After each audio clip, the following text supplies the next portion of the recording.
Welcome to Harika kitchen. పాతకాలపు నాటి చేపల పులుసు చాలా టేస్టీగా ఉందండి. ఒక్కసారైనా ట్రై చేయండి.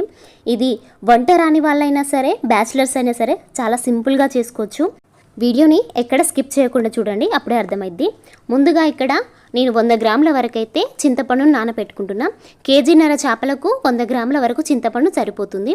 చింతపండు నానేలోపు నేను వీడియోలో చూపించినట్టుగా ఇలా ఉల్లిగడ్డకు 4 సైడ్ల ఘాట్లు పెట్టుకొని టమాటాను ముక్కలుగా కట్ చేసుకొని ఇలా మంట పైన అన్ని వైపులా కాల్చుకున్న తర్వాత చల్లార్చుకొని ఇలా రోట్లోకి అన్ని తీసేసుకొని చిన్న 2 అల్లం ముక్కలు కూడా తీసి కచ్చపచ్చగా దంచి పక్కకు పెట్టేసుకోండి. ఇక్కడ నేను కేజీన్నర వరకు చేపలు తీసుకుంటున్నాను. కేజీన్నర చేపలకి 2 స్పూన్ల అల్లం పడుతుంది. ఒకవేళ కేజీ చేపలైతే స్పూనున్నర వరకు అల్లం తీసుకుంటే సరిపోతుంది. ఇక్కడ టీ స్పూన్ పసుపు, 3 స్పూన్ల కారం. కారం ఎక్కువ తినేవారు ఇంకొద్దిగా ఎక్కువ వేసుకోవచ్చు.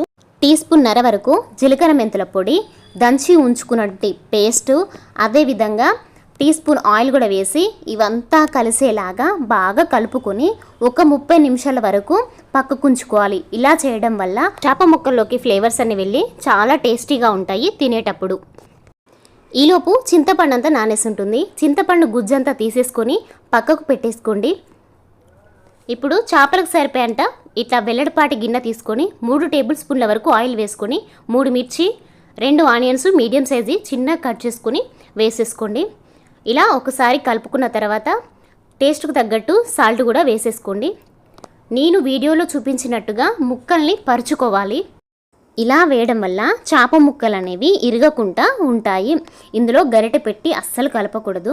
ఇలా ఆయిల్ సపరేట్ అవుతున్నప్పుడు నేను వీడియోలో చూపిస్తున్నట్టుగా 2 సైడ్లు ఏదైనా క్లాత్ సహాయంతో ఇలా టోస్ట్ చేసి మరో సైడు వేయించుకోవాలి.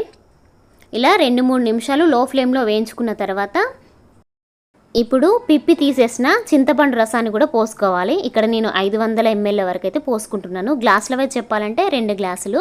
ఒక 5 నిమిషాలు ఉడికించుకున్న తర్వాత జస్ట్ ఇలా కదుపుకుంటే చాలు. చేపల్లో ఎప్పుడైనా అస్సలు గరిటె పెట్టకూడదు. జస్ట్ హ్యాండిల్స్ పట్టుకొని ఇలా కదిపితే చాలు. సిమ్లో 5-6 నిమిషాలు ఉడికించుకున్న తర్వాత కొద్దిగా చిక్కబడి ఉంటుంది. ఇప్పుడు టీ స్పూన్ ధనియాల పొడి, టీ స్పూన్ జీలకర్ర మెంతుల పొడి కూడా వేసుకొని మరొక 2 నిమిషాలు మగ్గించుకోండి. ఇదంతా గ్రేవీ థిక్గా వచ్చిన తర్వాత దీంట్లో కొత్తిమీరని యాడ్ చేసుకొని మరొక 2 నిమిషాలు మగ్గించుకొని స్టవ్ ఆఫ్ చేసుకొని చేపల పులుసు ఎప్పుడైనా చల్లారిన తర్వాత తింటే లేదా ఒక డే తర్వాత తింటే చాలా టేస్టీగా ఉంటుంది కదా. ఈ రెసిపీ మీకు నచ్చితే కామెంట్ చేయండి, మీ ఫ్యామిలీ మెంబర్స్కి షేర్ చేయండి.